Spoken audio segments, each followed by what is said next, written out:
Yo! What's up? Good morning mga pre! Alright, kamusta? Kamusta na kayo dyan, no? Kamusta na yung mga pakiramdam nyo, mga kaisipan, mga kung ano-anong sensation, mga paulit-ulit, no? Halos araw-araw nyo na nararamdaman na hindi halos natatapos, no? Pagising sa umaga, ganun na naman. Meron tayong mga maling gawi, kumbaga, naging behavior na, di ba?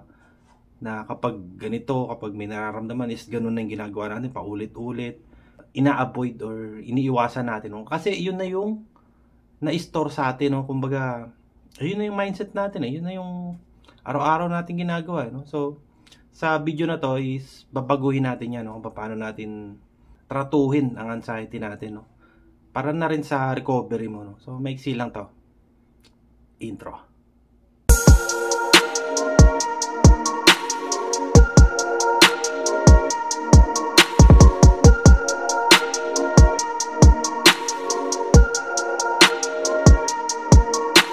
So yun na nga mga pre, no? Sa anxiety recovery kapatid, merong mga ano yan merong mga stages yan Siguro kung kayo bago pa, syempre doon pa lang kayo sa nagkakala pa lang kayo ng kaalaman o nagwa-wonder pa lang kayo, no? Or nagugulat pa lang kayo noon, nahihiwagaan pa kayo dun sa mga nararamdaman nyo, no? Pero doon sa mga nakaka-recover na or nagbabago na yung pakiramdam nila, no? Dahil nga sa tulong din ng mga kaalaman na nakukuha nila sa ibang tao or sa mga ganito, mga vlogs, sa mga TikTok, di ba? Sa mga ganyan, mga social media, no? Or sa pagbabasa nyo na rin ng libro, no? Actually, sa libro, hindi rin naman ano yun. Kasi nasa sayo pa rin yung guide pa rin. Kaya ko, no? Nagiging guide nyo ko. Or yung mga sinasabi ko is, alam ko, tumatama sa inyo na ganyan. Ay, oo nga, no? Ganito, ganun din pala siya, di ba? Ganun din naman ako noon, no, kapatid? Pero yun nga, sabi ko noon pa no, na iba-iba pala. Meron tumatama, meron siyang nararamdaman na hindi ko nararamdaman. Meron naman ako nararamdaman, hindi niya nararamdaman. Parang ganoon di ba? So isa lang 'yan sa anxiety, is isa lang, no. Kahit magulo yung isip mo, kahit sobrang dami mo nararamdaman physical symptoms, no, yung mga pangit na pakiramdam, isa lang 'yan, no. Basta sabi nga ng doktor, may anxiety disorder ka or ginagawa ng isip mo 'yan. So, kailangan mo na maraming kaalaman, no? Base na rin sa research ko about sa ganito, no? Tsaka kay Claire Wicks na rin, no? Especially. So, sa anxiety recovery, hindi porke nasa recovery ka na, I mean, nakakaramdam ka na ng ginhawa, is tuloy-tuloy na nawala talaga. Meron yan, kapatid, no? Kasi bilang tao, nakakaramdam pa rin tayo, no? Every time na may matitrigger, may mararamdaman ka, pero ang kaibahan lang talaga kapag meron ka ng alam is hindi na siya ganun talaga intense na talagang papatakbuhin ka, ganun, tapos magpapanik ka, no? Siguro naman sa inyo, yung iba is hindi na halos nagpapanik, no? Kasi meron na silang kaalaman Kumbaga, kayang-kaya na nilang i-manage yun. So, yun ang kailangan natin, yung proper managing para dito sa anxiety, no? Although ako rin minsan, no, pero nakakaramdam ako na parang nalilito ako, no? Pero automatic na kasi yung automatic na yung utak ko na ay hindi naabot sa ano to, parang naano lang ako, parang overwhelmed ganun, nagugulat na hindi mo maintindihan, no? Pero hindi siya hindi na siya nagtutuloy talaga, may pumipigil na siya na nanggagaling din sa isip. So, natural lang ma-anxious, kapatid, no? Okay lang yan. Ang ano lang natin is yung response, no? Kailangan natin mabago yun, yung kung paano tayo mag-react dun sa nararamdaman natin, no? Actually, wala naman kayong gagawin, no? Hayaan nyo lang, lilipas yan, no? Ayun naman lagi sinasabi sa inyo, na every time makaramdam ka, ayos lang yan.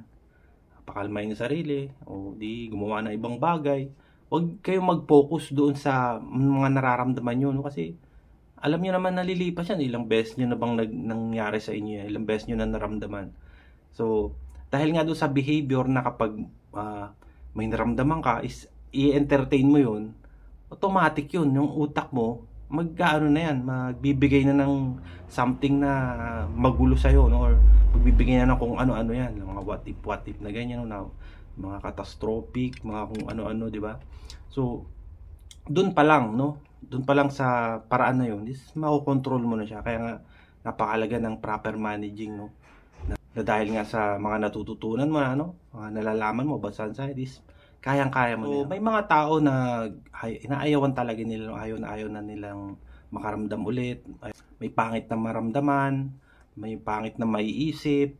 Kasi automatic na nag-ano sila nagre-react na kagad sila dun. Tapos may lalabas na something sa kanila, no?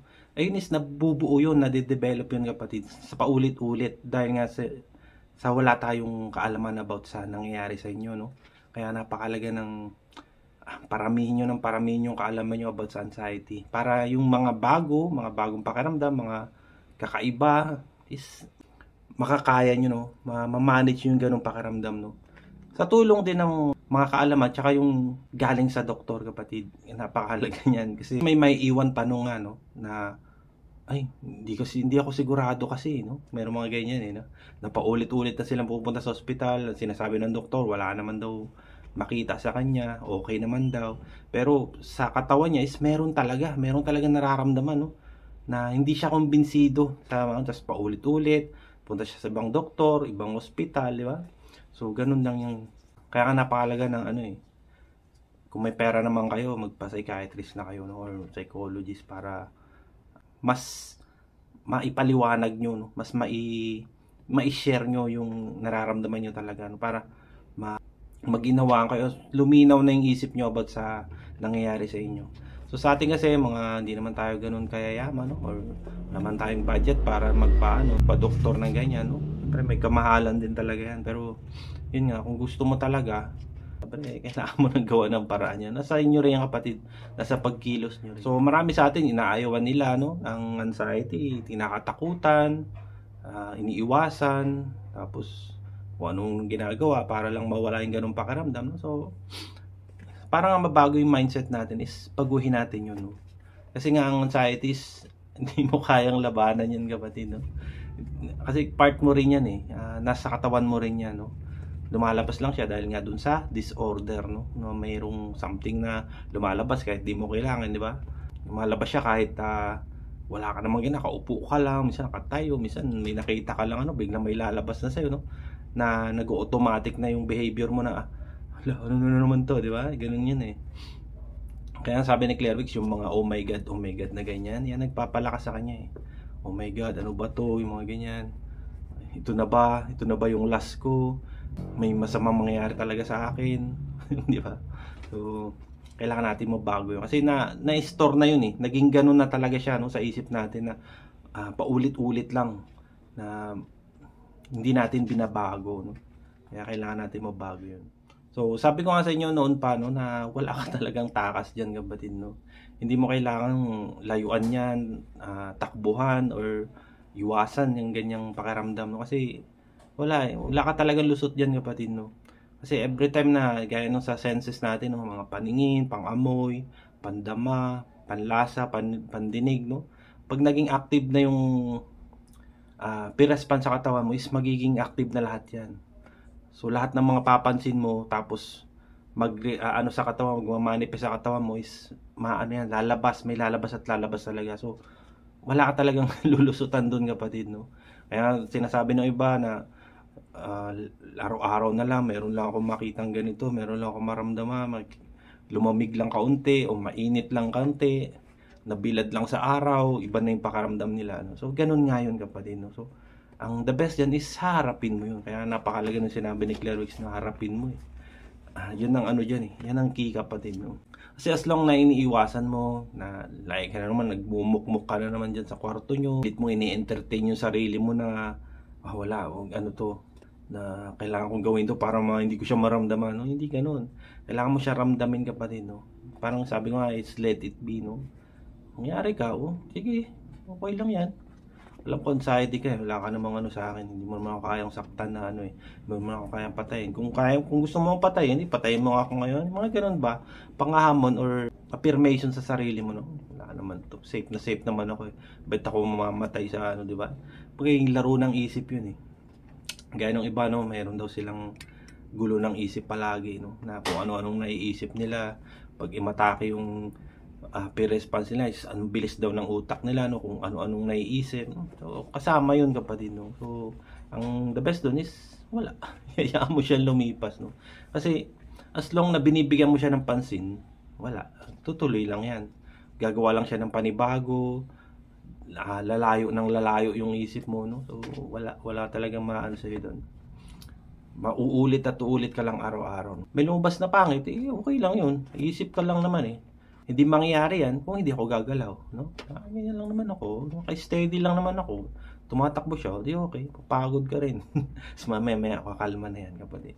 Dahil nga, tinulungan mo. Kumbaga, tinulungan mo yung sarili mo na baliwalain yun. Sige, okay lang yan. Tapos may kakalma na yan. So kung sa mga nakakaranas ng ganun, alam naman nila na lumilipas yun, you know? Tapos babalik ka na naman sa simula. Okay na, kalmado na. Mamaya yan na naman, di ba? So wala ka, paulit-ulit lang yan, kapatid, no? Wala kang kailangan ibigay na response yan or resistance, no? Yan mo. Ganun lang. Best yan is yung ayusin mo yung ayusin mo yung relasyon mo sa anxiety, no? Pagkasundo ka, no? Kasi as long na nilalabanan mo siya, iniiwasan mo, yung katakutan mo, is walang mangyayari talaga. Hindi ka makakarating sa recovery kung paulit-ulit ka lang na ganyan na iniiwasan, nilalabanan mo, no? Yan mo, sige.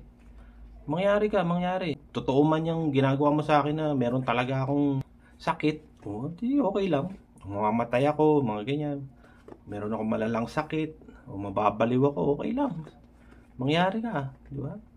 Mas okay pa nga yun eh. Sabi nga ng iba, may nakakausap ko, no?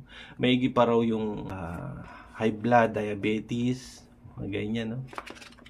Kasi may gamot daw. Tsaka alam nila na ganun sila, no? Meron silang kasi kaya nilang kontrolin. Pero daw itong anxiety, hindi nila makaya, no? Na pa, sabi ko. So okay na to, kapatid, no? Kasi isa naman dun sa nagagamot ka, nagagastos ka pa araw-araw, no? Inom ka ng gamot. Puro control lahat, no? Kasi dito sa anxiety, syempre, kung ma-acid ka talaga, syempre, mag-control ka. Okay na, di ba? Recover ka na, okay ka na, ano? Naunawaan mo na kung nangyari sa'yo. Balik ka na ulit, di ba? Hindi man yung balik talaga na dati kang pasaway, no? Syempre, nasa, pa rin, pag-control mo pa rin, no? Na, dati kasi ganito ako eh, di ba? So, kailangan lang natin ng kaunting disiplina, no? Talagang the best yan. Bigyan mo ng disiplina ang sarili mo para hindi ka na yung reklamo. Sa rin to sa nangyayari yung parang nagbibigay ka ng signal. Kasi nga yung sinasabi nga naglaro is na ay naku, ano na naman to, oh my god, mga ganun. Hala. Yan, bibigay ka ng signal dun sa loob ng anxiety mo, no? Na meron talagang mangyayaring masama. Meron talagang threat or meron talagang danger na mangyayari sa akin, no? So, sabi nga sa inyo is yung nervous system natin is wala namang isip eh. Na, yun sabi niya eh, di ba? Ang gagawin niya lang is, dahil nga nagbigay ka ng signal doon, is gagawin niya yung trabaho niya. Napapakabahin ka, bibigyan ka ng mga simptomas, para iiwas ka doon sa posibleng mangyari na danger na ikaw na lang din naman ang gumagawa.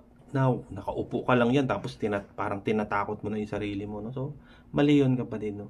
Kaya dapat matuto rin tayo magpakalma ng sarili, no? Kung paano tayo magpakalma, no? Paano yung tamang response sa ganyang pakiramdam, no? Or mga kaisipan, no? Actually, yung iba dyan is matututunan nyo na lang, kapatid, no?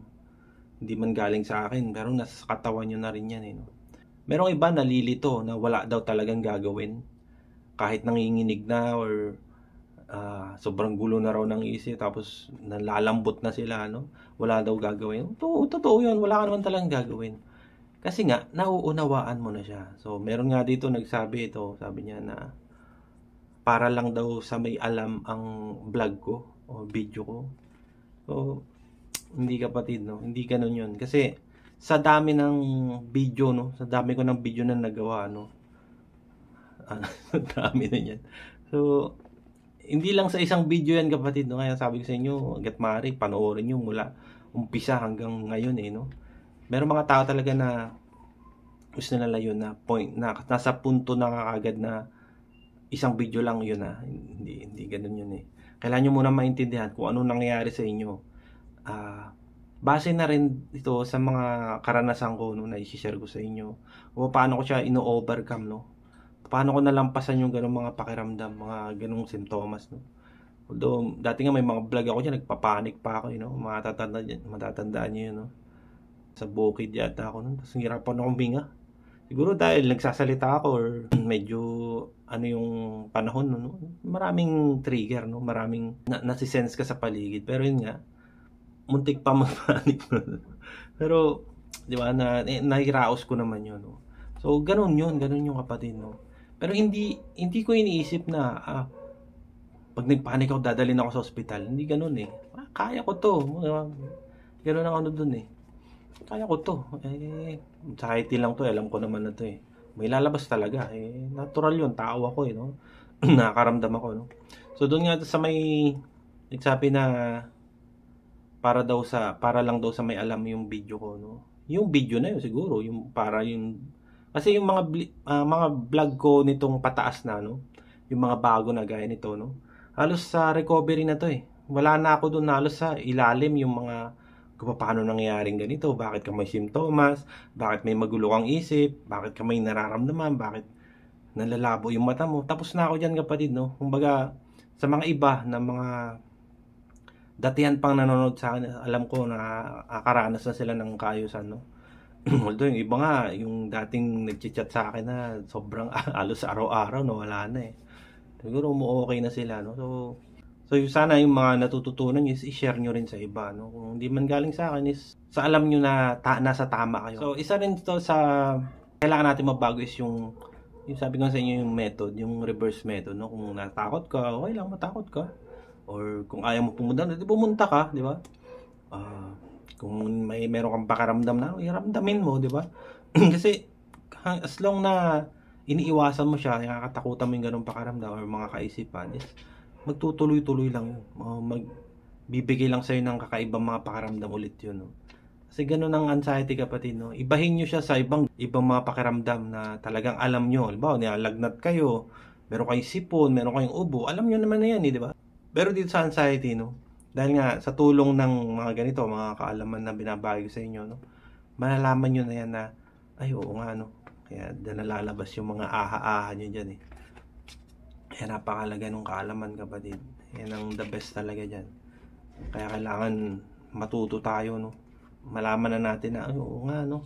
Pala yung sabi ni Jay Montero. Kaya pala. Diba? So, pag nasa stage na kayo ng recovery, yung nakakalabas-labas na kayo, na-enjoy nyo na yung buhay, no? Ayan. Tapos, basta lagi nyo lang lagi nyo lang isasama sa pang-araw-araw nyo na buhay, yung mga ganung aral, no? Na hindi mo kailangan matakot dito. Yung dating hindi ka nakakapunta sa mall, hindi ka nakapunta sa palengke, sa bayan, sa park, or makapag-motor, makapag-bike, makapag-drive, di ba? Yan ang kailangan mo kapatid, no? Kailangan mo dala-dala mo yun. Kasi, sabi ko kasi, iba-iba tayo, no? Iba-iba tayo ng mga sitwasyon sa buhay, no? So, dito lang tayo nakikita-kita sa mga ganitong vlog, no? Sa mga recovery journey, no? Kailangan natin yan eh. Allow to experience kapatid. No? Alam nyo maramdaman nyo yun. Alam nyo maranasan yung ganung pakiramdam. Para susunod, maranasan nyo. Alam ko na to eh. Lumipas naman to, mga ilang minuto eh. No? Kaya sabi ko sa inyo yung kwento ko na seconds na lang sa akin. No? May lumalabas sa akin. Okay. May lumalabas na ganung pakiramdam. Okay lang yun. Di mamaya-maya, wala na. Diba? Ganun lang.